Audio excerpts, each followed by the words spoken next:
సూర్యాపేట జిల్లా పెన్బాడు మండలం దోసపాడు గురుకుల బాలికా హాస్టల్లో నిన్న ఒక విద్యార్థిని సరస్వతి అనే విద్యార్థిని చనిపోయింది. ఆ విద్యార్థి ఏ విధంగా చనిపోయింది, ఎలా చనిపోయింది, వాళ్ళకు తల్లిదండ్రులు అడిగి తెలుసుకుంటారు. ఏ ఊరు మీది?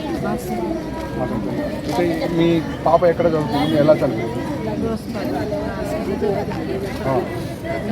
నిన్న జ్వరం వచ్చిందని చెప్పారు. ఉదయం 10 గంటలకు ఉదయం 7 గంటలకు ఫోన్ చేసి తీసుకెళ్ళారని చెప్పి అంటే సరే మేడం మాకు దూరం ఉంది, 11 అయింది టైం వస్తాం అయితే అన్నది కదా.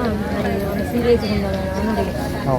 సీరియస్ ఏం లేదమ్మా, పాప బాగానే ఉంది, మీరు వచ్చి తీసుకొని పోరి అని అన్నది. సరే మేడం అన్నాం. రేపు నవ్వుకున్నాక మళ్ళీ ఒక 10 నిమిషాలు మళ్ళీ ఫోన్ చేసింది. ఫోన్ చేసి అమ్మ మన పాపకు మళ్ళీ బాగా జ్వరం వచ్చింది, మేము గవర్నమెంట్ హాస్పిటల్లో తీసుకుపోతున్నాం, మీరు ఆలోచించి అటు హాస్పిటల్ తీర్చుకోవాలని చెప్పి ఇప్పుడు బాగానే ఉందని వాళ్ళు మాట్లాడుతుంది. మా పాపతోటి బాగానే ఉంటే మేము మాట్లాడాలని కూడా ఫీజర్ పడుతుందో ఏమో మాట్లాడుతుందని మేము అంటాం.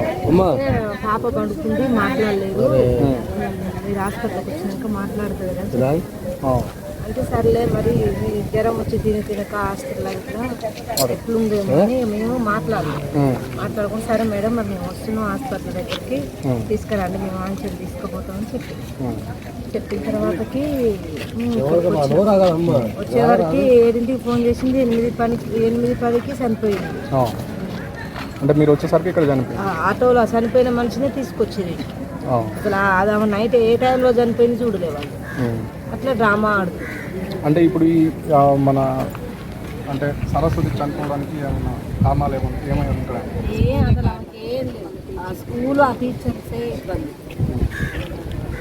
అంటే పట్టించుకుంటే నైట్ పడుకునేట్టు చనిపోయింది. వాళ్ళు ఎప్పుడు చనిపోయింది చూసుకోక మళ్ళీ నాతో 2 గంటలు డ్రామా. ఫైనల్గా మీతోటి సరస్వతి ఎప్పుడు మాట్లాడింది? ఆదివారం రోజు మాట్లాడింది. ఆదివారం రోజు మంచిగానే మాట్లాడింది. జ్వరం ఏం లేదు, మా వాళ్ళే పోయింది. అన్నయ్య బిడ్డ అన్నే ఉంటుంది, వాళ్ళు పోయి వాళ్ళ ద్వారా మాట్లాడుతున్నారు. ఆమె పోయింది గురువారం పోయింది, మళ్ళీ ఆదివారం మాట్లాడింది. నేను ఒక్కరోజే మాట్లాడింది. ఇప్పుడు మరి మీరు ఈ విద్యార్థిని చనిపోయింది కదా, మీరు ఏం కావాలనుకుంటున్నారు? వాళ్ళు పోయి హాస్టల్ ఎక్కడ పోయింది మా బాబాయ్ కావాలి, ఏం కావాలి అంటే ఇంకేమన్నా ఇప్పుడు ఈ నిర్లక్ష్యంగా వివరించారా లేకపోతే ఇంకేంటంటే ఏం జరిగిందో వాళ్ళు హాస్టల్ కాడికి పోయి వచ్చినాక తెలుస్తాయి. హాస్టల్ దగ్గర ఓకే అమ్మా. ఇది చూసారు కదా, ఈ సూర్యాపేట జిల్లా పెన్బాడు మండలం దోసపాడు గురుకుల బాలికల హాస్టల్లో నిన్న సరస్వతి అనే విద్యార్థిని చనిపోయింది. ఆ విద్యార్థి యొక్క తల్లి మాట్లాడిన విషయాలు చూసారు కదా. ఇప్పుడు విద్యార్థి ఆదివారం రోజే మాతోటి మాట్లాడింది, మంచిగానే మాట్లాడింది. కానీ ఒకటేసారి ఈరోజు ఉదయం 7 గంటలకు ఫోన్ చేసి పాపకు ఆరోగ్యం బాగాలేదని చెప్పారు. పాప మృతిపై అనుమానాలు ఉన్నాయని చెప్పేసి వాళ్ళు తెలియజేస్తున్నారు.